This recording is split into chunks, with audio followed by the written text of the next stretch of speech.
Ještě před půl rokem jsem studovala ekonomku v Praze a zdálo se mi, že nikam nepatřím. A pak se mezi námi objevil Nazir.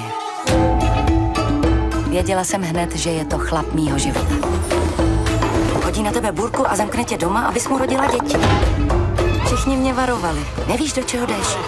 Na to jsem se právě těšila. Na velkou rodinu. Trápilo nás to oba, ale já se cítila provinile. فامیل ما همیشه یک فامیل مترقی بوده. من تمام عمر به حیث عکاس در مرکز شهر کار کردم. قابل باور نیست. یا نهید دکابل است؟ برات کار یافته. میخواین که برای ما کار کنی. کدام مؤسسه برای زنا. بچه‌م سر سرک یافتش. میگن اولاد داشتن نمیتونی. فکر کردم روسیست؟ چیکیست؟ از اروپا. خوبیش؟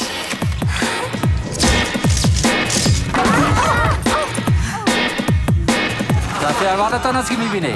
یادت خانه رفته. نسبت به دوان دیگه.